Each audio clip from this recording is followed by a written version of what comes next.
there was a huge political corruption trial going on. And it became so sensational that news crews and TV camera crews from all over the state had gathered at the courthouse. As the trial reached those crescendo moments, the prosecuting attorney faces the witness on the stand and bellows out, "Isn't it true that you accepted $5,000 to sabotage this trial?" The man sitting on the witness stand kind of looks out the window, and twiddles his thumbs, and acts like he hasn't heard a word.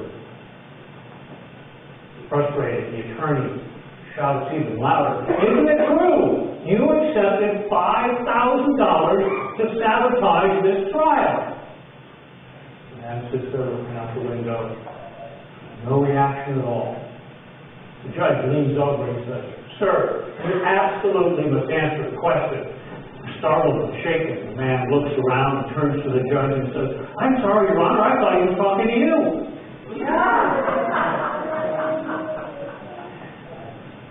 Part of what makes that really old joke funny is that we have a natural and rightful expectation of integrity and dedication to the mission, dedicated to the pursuit of justice in our judiciary system. And when things are corrupted, we're cut to the quick. It's not okay. And it's funny. In our first lesson from the book of Acts, we have a little snippet of a much larger story in which Peter is demonstrating for us the kind of integrity and dedication to the mission that it takes to really and truly live the gospel.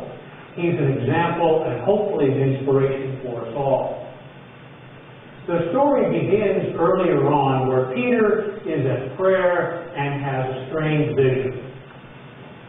He sees this immense tarpaulin coming down out of the clouds in heaven down to him here on earth. And inside this tarpaulin are all kinds of things that a good Jewish man would never touch.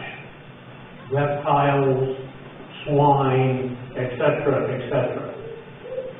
And the angel in the vision tells him, slaughter them, prepare them, and eat them. And he's aghast.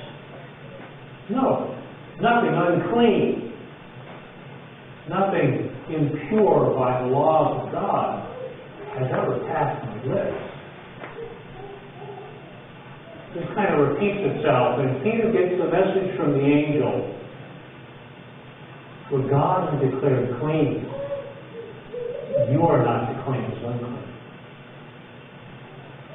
Peter's pondering all of this, and he gets word that a centurion, an officer of the Roman occupation force in another town in Caesarea, has asked Peter to come to him, that he and his family have faith and need Peter's teaching.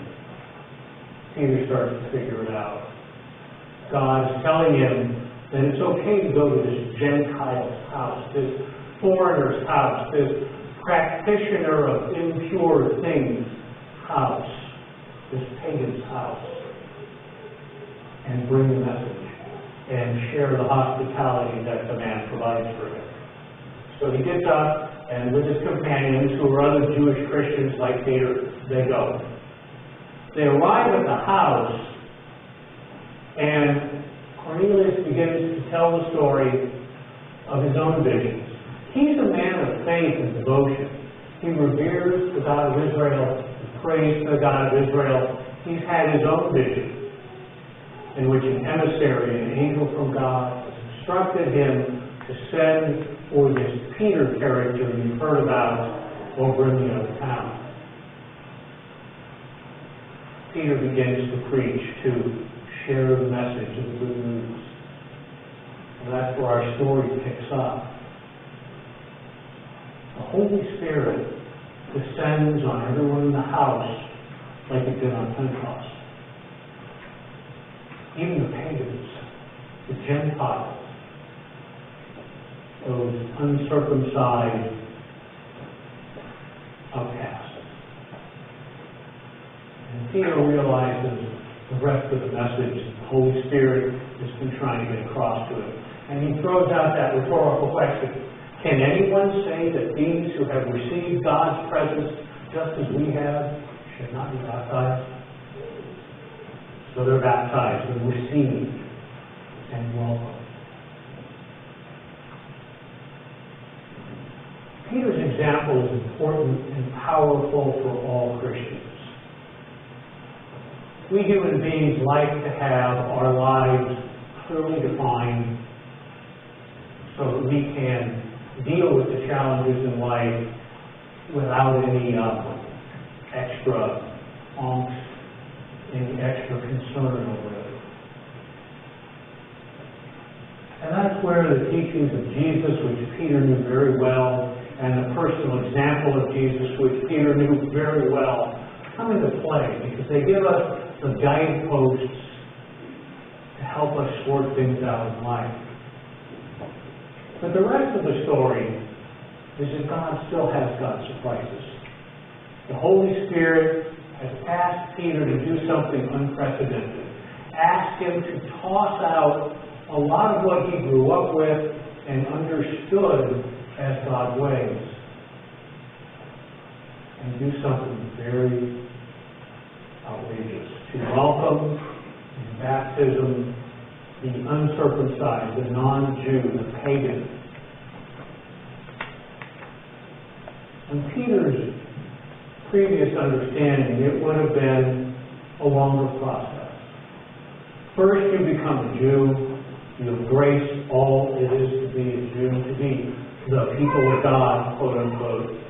Then you accept the Messiah who was sent to you. The Spirit is motivating Peter and those Jewish Christians with him who experienced the event to turn it all upside down. It's not about being Jewish anymore. They're starting to figure that out. This is something new. This is something different. It's important for us to realize that there's a certain danger in thinking we've got God all figured out. That this box contains how it works. Because God is always bigger than that. God's Spirit moving in our lives is always bigger than that.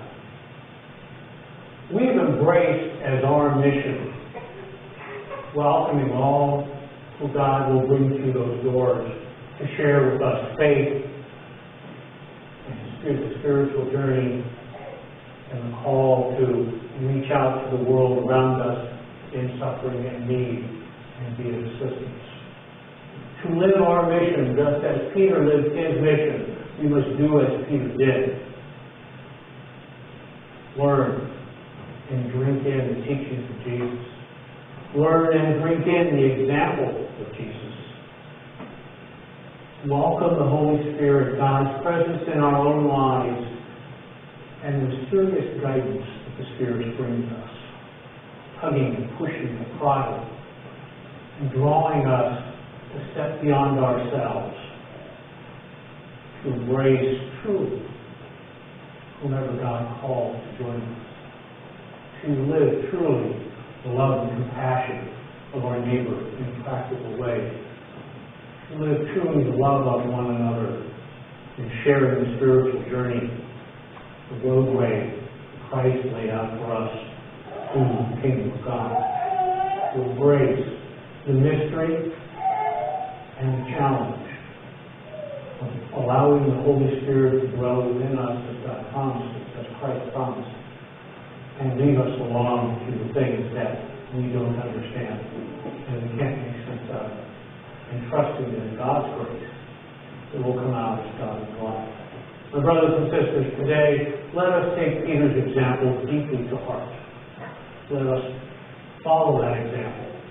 Let us embrace the call with integrity and dedication to live the mission that God has given us to live.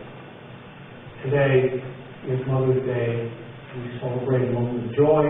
We celebrate the example and power of our mothers in our lives. And I want to pass the baton over now to our youth who have presentations and